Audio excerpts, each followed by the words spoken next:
Porsche Cayenne V8 4.8, and we are doing a water pump because it is leaking.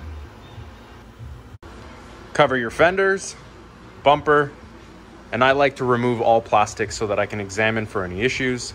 You've got one piece here, a second in the front, and a third on the side, held in by clips such as this. Should be self-explanatory. Remove the coolant reservoir cap and put the bleeder valve into service mode by pulling this tab and locking it into the notch. Use a 9/32 to loosen the nut on the throttle body clamp. And what we're going to do actually is remove these clips on both sides, and we're actually just going to lift this entire air intake right out. Remove the front portion of the underside belly with T30 Torx. Using a pick tool, you're going to unlock the retaining clip on the coolant hose on the right side of the radiator. Just like that. And then you're going to pull the hose right out and direct it into a tub underneath.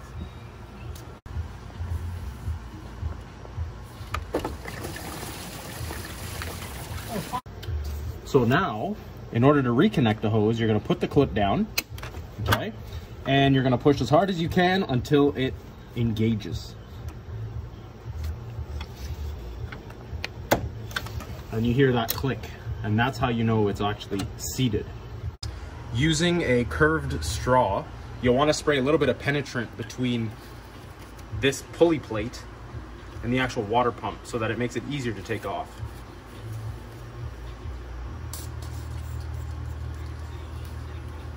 You'll find 3 T40 Torx on the front of the pulley plate here.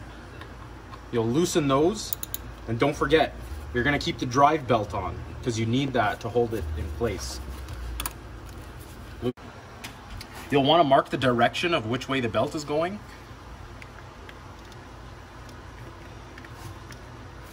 Now, in order to remove the drive belt, you're going to need to loosen the tensioner, okay? In order to do that, you're not going to use the Torx that's in the front. You're actually going to put a 30mm socket on here, okay? Take a 30mm, put it on, okay?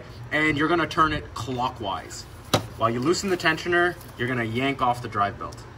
So now you're going to remove the 3 screws that you loosened previously, and you're going to slide the pulley right off of the water pump. And it came off like a breeze because you sprayed it earlier. And look at all the coolant. In order to remove the water pump, you have 5 bolts. They're E10. You're going to use an E10 socket. So now I put a towel down so that when I remove the water pump, any remaining coolant is actually just going to drain onto the towel as opposed to soaking the block.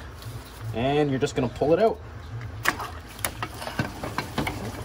And the towel served no purpose at all.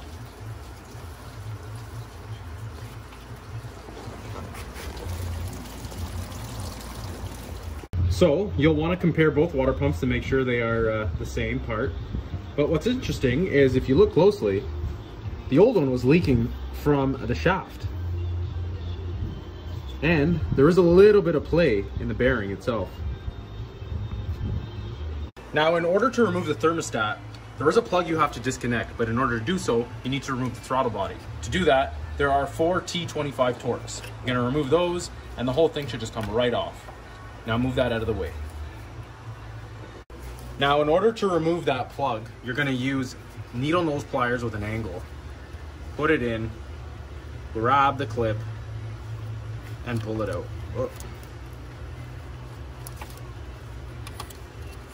There you have it.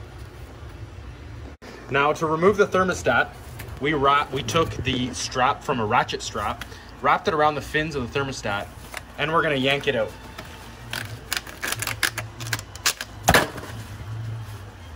And there you have it.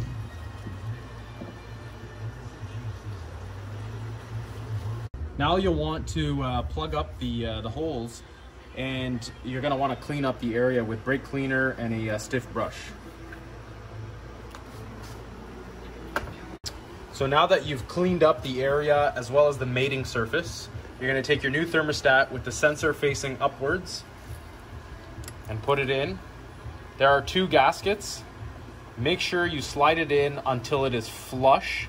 You should not be able to feel any sort of overhang on the top or the bottom. It should sit flush right against the housing. Now, if you're struggling to get the thermostat in, Porsche sells a special gel that goes around the O-rings in order to push it in. Now, if you don't have that gel, you can really lubricate it with coolant. Use a block of wood, put it up against the thermostat, and then use your fist and push it in. Now that you have your thermostat on, make sure you reconnect the electrical plug that we took off earlier. Then, we're going to install the new water pump. Now, in order to do so, you're going to put LocTite on all 5 of your bolts, and then there is a tightening sequence, okay? You're going to go clockwise starting at 12 o'clock. 1, 2, 3, 4, and 5. When you do so, you're going to torque those 5 bolts to 12 Newton meters or 9 foot-pounds. Make sure you've got your gasket on your new water pump and position it into place.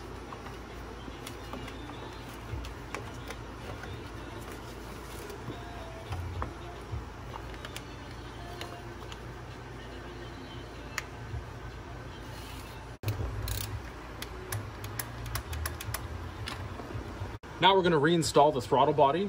So you're going to put on your gasket. Take your throttle body.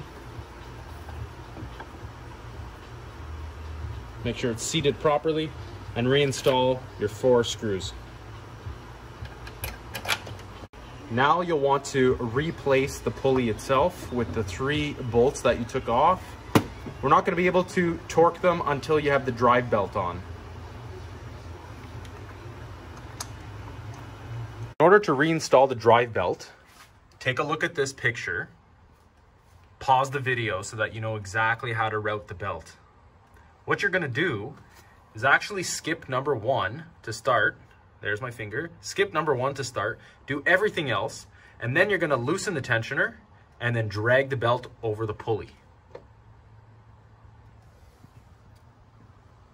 And now that you've got your drive belt on, the last thing you want to do is torque these 3 bolts that are on the pulley to 17 foot-pounds or 23 Newton meters. Now we're ready to put coolant into the system. We've got this little gizmo that we got from Amazon. One end goes to your coolant bottle, the other to your shop vac, and the third point goes into your coolant, your fresh bottle of coolant. What you're going to do is you're going to draw a vacuum, and the way you're going to do that is you're going to open this valve, draw the vacuum till about 20. What you're going to notice is your coolant pipes are going to start to collapse. Once you see that, you're going to close this valve and you're going to open the secondary valve, which then is going to draw the coolant from the bottle and fill your system.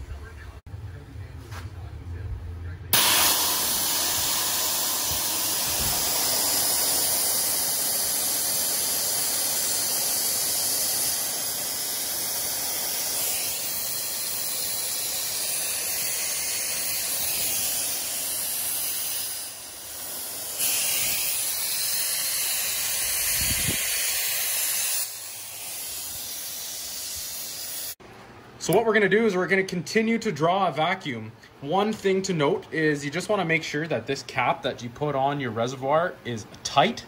What I did is I actually put a little bit of Teflon tape because it was leaking. So we're going to draw a vacuum and we're going to leave it for 5 minutes. We're going to make sure that there's no leaks whatsoever. So now we've waited about 5 minutes. The pressure is holding and has not budged, which means there are no leaks in the system. So now we're going to open this valve here, which is going to draw the coolant right out of the bottle. And there we go.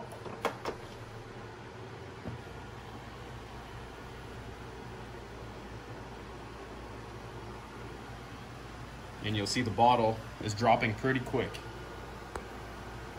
Now, when you get to about an inch left, you're going to close your valve because you don't want any air in the system, and you're going to get a new bottle.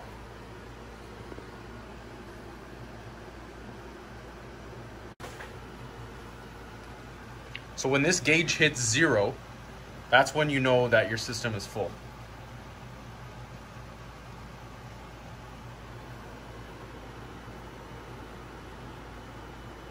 As you can see, our bottle is now empty and the gauge is at 0 and our hoses are back to normal. So that means our system is full. Replace the cap on the coolant bottle and close your breather valve. Don't forget. Replace the air intake, air filter boxes on both sides and tighten the clamp for the throttle body. And replace the plastics 1, 2, and 3. And the water pump job is complete.